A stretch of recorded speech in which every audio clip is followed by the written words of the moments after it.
being a business coach is very similar to being a financial coach.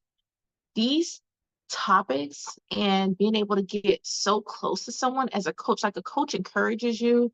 A coach is there when they see that you strive for something and maybe you fall short of a goal. They're there with you during the successes as well.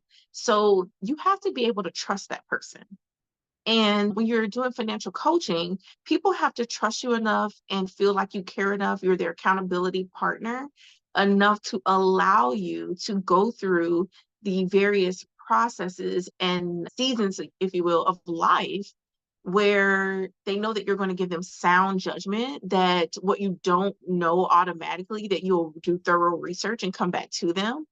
They know that you're not just going to give them just any high level answer. You're going to provide them with things that you have thought through dearly, that you have a vested interest in their finances or in their business. Only once they feel that trust is when you find that they start to open up.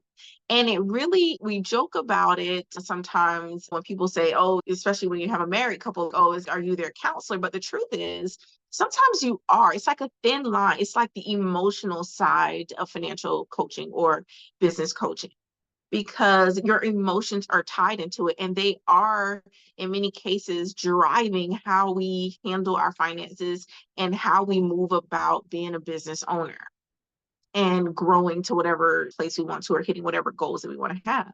I would say specifically as a business coach, working with various business owners has really been enlightening, in the sense that I realized how much business owners, first, when they come to you, they're saying that they want help with something.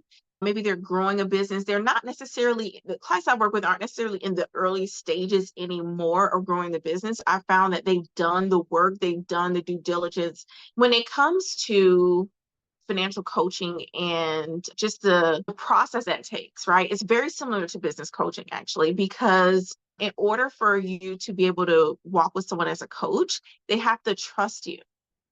They have to know that and feel comfortable. They have to know that you're their accountability partner. They have to feel comfortable that when they set a goal and they reach it, that you'll be there to applaud them. But also when they set a goal and they fall short of it, that you're also with them. You'll be there with them to pick them up. You'll be there with them to walk them through the process of getting right back up and starting again, and reminding them of what their goals are and how far they've come, etc. People really appreciate that. Having worked with small business owners in the past, something that's been very interesting is just the ability to connect with the business owners, and no matter what industry they're in, right? Because it's not really about the industry, it's a process, it's an art to first connecting with the business owners and allowing business owners to feel like, hey, I see you. I see what you're doing. I want to know more about you. I'm a safe place for you to be able to tell me where the business really is. Sometimes what small business owners are dealing with is they have a little bit of shame sometimes. They might have a little bit of shame because perhaps they put more money into the business than they thought they were going to. Perhaps they have not actually kept their finances separated from their personal and their business side, which is very easy to do when you're starting a business, especially when you're coming from a place of, I'm putting everything in, I'm going all in. I didn't really have any money to pull from, or no one handed something to me, or whatever the situation is. And so that's very easy to happen, especially for a new business, new and growing business. And there's nothing really to be embarrassed about that. And I think hearing your coach tell you that's okay is very valuable, and it's helpful, and it releases or relieves people from some of the weight that they feel on their shoulders, thinking that they need to show up in a particular way as a business owner. They're already having to worry about that in terms of actually having a business.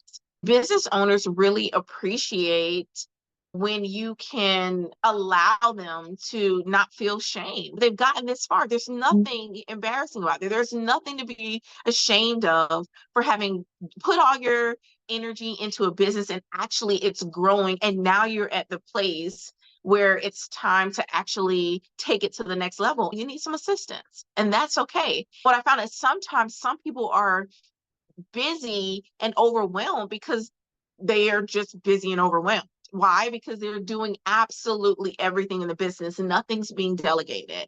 They're trying to, even though they might not literally be answering the phones, but you're trying to answer the phones, type all the emails, do all the client facing activities, or if it's fashion, I worked with someone who was in the fashion industry before. You're trying to handle all the orders and who are the different vendors. You are everything. While we can do that for a season, once it's completely overwhelming, obviously you want to handle it before it gets to that place. But if it becomes completely overwhelming, we really have to think about, is there an opportunity here to revisit, and your coach can help with this, to revisit what the goals are for the business. Sometimes you might just be so amazing that you grew the business and it's successful, and perhaps it's successful in a way, not that you didn't want to be successful, but not in that way. Maybe you never wanted to be that big or have it to grow that big, not where you had to manage it. That's okay. I think sometimes people need to hear that that is okay. I am looking for X. Your goals are your goals. It's your business. You get to run it, manage it, grow it to whatever level you desire. But I think that people get caught up in thinking that they have to have their business look like someone else's business. It's just not the case, right? If you don't have a very large organization already, or maybe you haven't hit a certain threshold, you might not be in a place or ready to go and spend money for some of these more expensive consultants. And you might not have a whole team of people where you feel like you need that type of consultant. A business coach could still be more pricey, but oftentimes a business coach is walking you through some of those steps. It's perhaps a little bit less than some of the consultants that a larger, more established organization might go for or work with, and that's okay. I think giving business owners, giving you permission to admit, I've grown this thing, I'm overwhelmed. Sometimes I want to let it go. Sometimes I feel like I'm on top of the world. I'm doing it. I'm definitely proud of myself, but it's very overwhelming. It's become more time consuming than I wanted it to be. It's also taking a toll on me financially. Maybe you aren't paying yourself what you think you should be. Perhaps you're ready to grow your team. How do you do that? You're so busy focused on working in the business that there's not really enough time to work on the business. And working with a financial coach can really help with those. You sit down, you get an opportunity, just tell your story. Your financial coach, I'm going to try to get to know you. What's your story? What are your goals, your personal goals, right? You are not your business, and your business is not you. You are still an individual. You have your own personal goals, and understanding both of those is important. That's why I really love combining financial coaching and business coaching, because one can't necessarily, in my opinion, exist without the other. What happens is I found people who might be thriving in their business and kind of a mess when it comes to their personal finances. And it's because the two are not talking together. It's the same thing in financial coaching. As a financial planner, you're going to talk to clients and you want to make sure that their financial plan is something that's understood, and we take into consideration what their CPA or their tax professional is saying. These things are important. It's the same thing that you would want to make sure that their estate plan is important. These things all go together, and the decisions are not made in silos. The decisions need to be, they're all interrelated. They need to be made with the other areas in mind. That's what we do for you, is we are here to take you through the process without making you feel like you are being forced. There is definitely an art to that. I learned early on with working with business owners that some might like you to come in and tell them exactly everything right up front, but many, and oftentimes I found that didn't sit well. For them to actually make change, they had to trust you. You had to build that rapport, get their buy-in. Each person had their own pace at which they were open to being able to make any change. That is a very important thing as a coach to be able to understand. You might see sometimes when you're talking to people, you can get really excited. You see, I can be animated. You can get very excited and be thinking about, oh, wow, this is where this could go. This is where it could take them.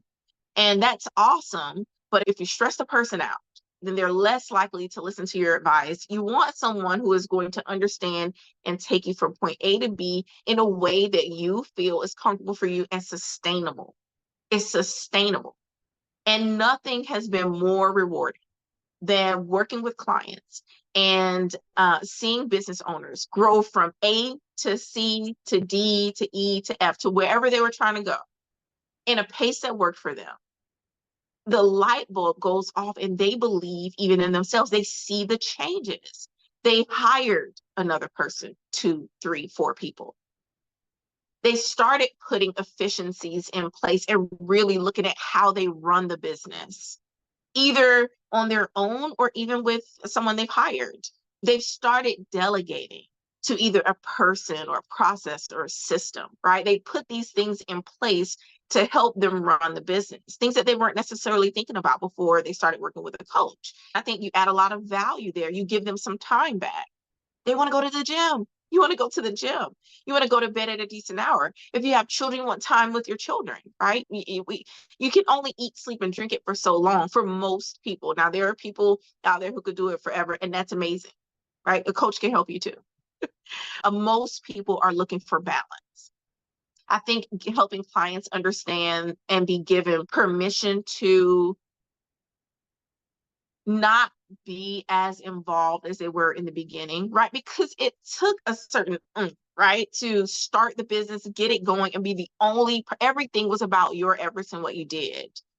There's no reason to feel guilty when it's time to go ahead and start to delegate or to hire or to grow in a way that's different. There is nothing bad about that. That's excellent. That means you've been doing a great job if that's what your desire is. As a coach, we help clients walk through, do you want this business to grow outside of you? Because a lot of times what you've created is something that is so tied to you and who you are, it could make it challenging for someone else to come in or others to come in and take it over. So then you have to revisit like your marketing efforts. Is the business solely tied to just you and your brand? How is that going to continue going forward?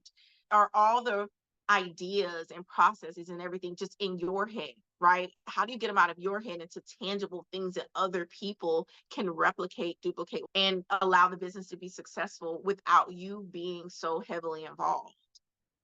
That's a process. That is a complete process. You have to have a coach who's willing to walk with you through that process. I've walked with people through that process, and sometimes they were slower about adjusting to some things that I thought, if you could just do this, is probably going to propel you to where you're trying to go. That doesn't matter. I can think that all day. I can think that all day. Each individual business owner has to get there, and they have their own process. And my role as a coach to business owners such as yourself is to walk with you and to help you create your process, to better understand the industry that you're in, to better understand you and your clients, to be your accountability partner, to help guide you so that you can grow your business in the way that you would like to, and just to coach you along the way to see the success that you're looking for. That's it, as simple as that. And it's a delight. It's a delight to do that, in particular as a financial coach and a business coach. We want to make sure the whole sum of who you are is set up.